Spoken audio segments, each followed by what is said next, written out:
नमस्कार, आपका स्वागत है फटाफट खबरों में। आज हम लेकर आए हैं हिमाचल प्रदेश के हर छोटे बड़े शहर की सबसे तेज और ताजा खबरें। तो चैनल को सब्सक्राइब कीजिए और वीडियो कहां से देख रहे हैं कमेंट बॉक्स में हमें जरूर बताइए। हिमाचल सीएम को बागी विधायकों की धमकी। हिमाचल में कांग्रेस के 6 बागी विधायकों के साथ 3 निर्दलीय विधायकों ने सीएम सुखविंदर सिंह सुक्खू को धमकी दी है। उन्होंने मुख्यमंत्री पर मानहानि का केस दर्ज कराने की चेतावनी दी। इसके साथ ही उन्होंने जल्द कहा कि सीएम के दोस्तों के कारनामे सामने आएंगे।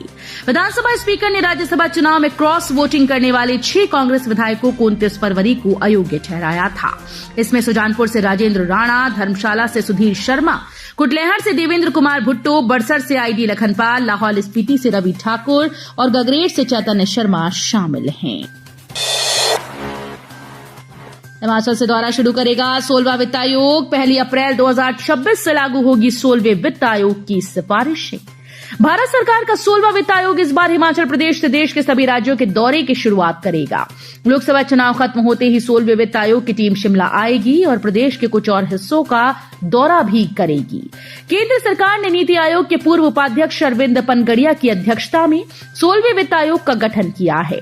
इसमें 4 अन्य सदस्य नियुक्त किए गए, जिनमें से 3 फुल टाइम मेंबर हैं। 16वें वित्त आयोग को 31 अक्टूबर 2025 तक अपनी सिफारिशें केंद्र सरकार को देनी है, जो 1 अप्रैल 2026 से सभी राज्यों पर लागू होंगी।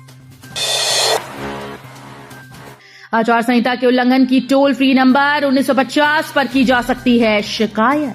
उपायुक्त और जिला निर्वाचन अधिकारी अमरजीत सिंह ने बताया कि लोकसभा चुनाव 2024 के मद्देनजर लागू की गई आदर्श आचार संहिता की अक्षरशः अनुपालना के लिए जिला हमीरपुर में कड़े प्रबंध किए गए हैं। इसके लिए प्रत्येक विधानसभा क्षेत्र स्तर पर उड़न दस्तों और अन्य टीम्स की तैनाती के अलावा आदर्श आचार संहिता के उल्लंघन की शिकायतों के लिए जिला स्तर पर शिकायत निगरानी कक्ष भी स्थापित किया गया है। ये कंट्रोल रूम 24 घंटे सक्रिय रहेगा। जिला निर्वाचन अधिकारी ने कहा कि शिकायत निगरानी कक्ष के दूरभाष नंबरों 0197222177, 221377 और 221477 पर किसी भी समय आदर्श आचार संहिता के उल्लंघन की शिकायत की जा सकती है। हिमपात से बड़ा पर्यटन कारोबार, बर्फ की सफेद चादर से ढके पहाड़, सैलानियों के चेहरे पर आई चमक। सैलानियों और पर्यटन कारोबारियों को हिमपात सौगात लेकर आया। पर्यटन कारोबारियों सहित किसानों बागवानों के लिए भी फरवरी मार्च का हिमपात संजीवनी दे गया। इन दिनों मनाली आने वाले पर्यटकों पर मौसम मेहरबान हो गया है। हालांकि मनाली में हिमपात नहीं हुआ, लेकिन सोलंग नाला, अंजनी महादेव, फातरू हामटा, कोठी व गुलाबा सहित लाहुल के पर्यटन स्थलों में हिमपात ने पर्यटकों की खुशी को दुगना कर दिया है। 920 स्वयं सहायता समूहों को मदद, उत्पादों की गुणवत्ता मार्केटिंग के लिए जायका ने तय की कंपनी। जायका वानिकी परियोजना से जुड़े प्रदेश के स्वयं सहायता समूहों द्वारा निर्मित उत्पादों की गुणवत्ता और बेहतर मार्केटिंग के लिए HCL-PCL कंपनी गठित की गई। Himachal community livelihoods producer company limited का शुभारंभ अतिरिक्त प्रधान मुख्य अरण्यपाल एवं जायका वानिकी परियोजना की मुख्य परियोजना निदेशक नागेश कुमार गुलेरिया ने किया। स्वयं सहायता समूहों के द्वारा चुने गए निदेशकों की उपस्थिति में कंपनी का गठन किया गया है। मंडी की लाडली प्रोफेसर सिमी अग्निहोत्री को श्रद्धांजलि देने उमड़ा जन सैलाब, याद में छलके आंसू। मंडी की लाडली बेटी उप मुख्यमंत्री मुकेश अग्निहोत्री की धर्मपत्नी प्रोफेसर सिमी अग्निहोत्री की याद में रविवार को मंडी के भीमा काली मंदिर परिसर में प्रार्थना सभा का आयोजन किया गया। इस मौके पर मुकेश अग्निहोत्री और उनकी बेटी डॉक्टर आस्था अग्निहोत्री को ढांढस बंधाने, दुख की घड़ी में साथ होने का भाव लेकर हजारों की तादाद में उमड़े मंडी वासियों ने प्रोफेसर सिम्मी को भावभीनी श्रद्धांजलि अर्पित की। विधायकों को चुनाव में नहीं उतारेगी बीजेपी कांग्रेस, दावा साबित करने को भाजपा को जीतनी होंगी सभी सीटें। राज्यसभा चुनाव के कारण कांग्रेस विधायक दल में हुई बगावत के बाद अब लोकसभा की 4 सीटों के साथ विधानसभा की 6 सीटों पर उपचुनाव घोषित होने से भाजपा और कांग्रेस दोनों दलों में विधायकों को चुनाव मैदान में उतरने से परहेज होगा। इसकी सबसे बड़ी वजह विधानसभा के भीतर दलीय स्थिति है।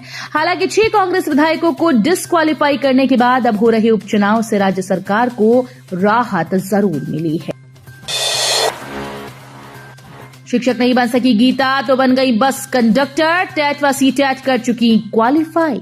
हिमाचल प्रदेश के सुंदरनगर की रहने वाली गीता देवी एक शिक्षक बनना चाहती थी, लेकिन किस्मत को कुछ और ही मंजूर था। वो शिक्षक तो नहीं बन सकी, लेकिन अब एक परिचालक यानी कंडक्टर के रूप में एचआरटीसी में अपनी सेवाएं देंगी। जी हाँ, गीता देवी ने कंडक्टर भर्ती परीक्षा पास की है। वो बीएससी और बीएड कर चुकी हैं, साथ ही टेट व सीटेट क्वालिफाई हैं।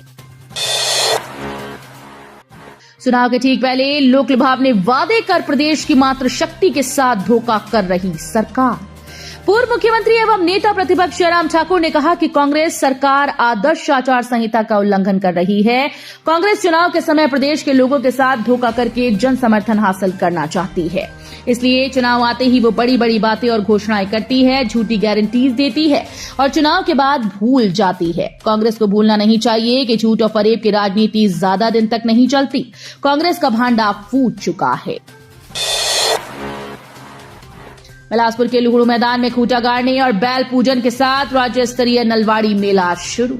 बिलासपुर जिले के लुहड़ू मैदान में 7 दिवसीय राज्य स्तरीय नलवाड़ी मेले का रविवार को शुभारंभ हो गया। मेले का शुभारंभ मंडी क्षेत्र की मंडलायुक्त राखिल काहलो ने किया।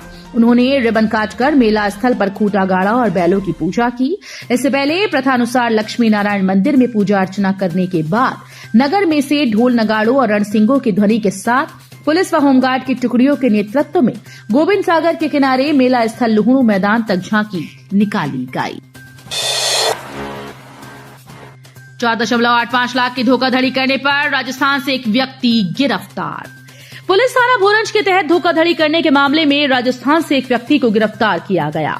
बजरंग लाल सुयार निवासी सुजेर को पुलिस ने राजस्थान से गिरफ्तार किया है। व्यक्ति के खिलाफ वर्ष 2022 में संजीव कुमार निवासी भकरेड़ी ने शिकायत दर्ज करवाई थी।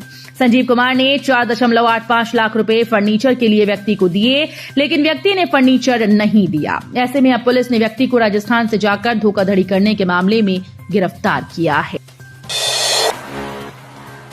कसोलवा हाथीथान में 1.149 किलोग्राम से चरस के साथ 2 गिरफ्तार।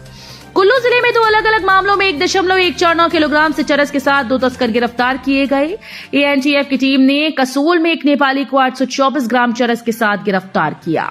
तो वहीं भुंतर पुलिस ने हाथीथान चौक पर दिल्ली के एक व्यक्ति को 325 ग्राम चरस के साथ दबोचा।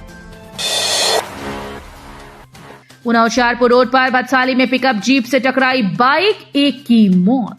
ऊना होशियारपुर मुख्य मार्ग पर गांव भदसाली में हुए सड़क हादसे में एक युवक की मौत हो गई। मिल रही जानकारी के अनुसार रविवार को ऊना से आ रही पिकअप जीप गांव भदसाली से ईसपुर लिंक रोड के लिए जैसे ही मुड़ने लगी कि तभी अचानक पीछे से आ रहे बाइक पर सवार 2 युवक पिकअप जीप से टकराते हुए सड़क पर गिर गए।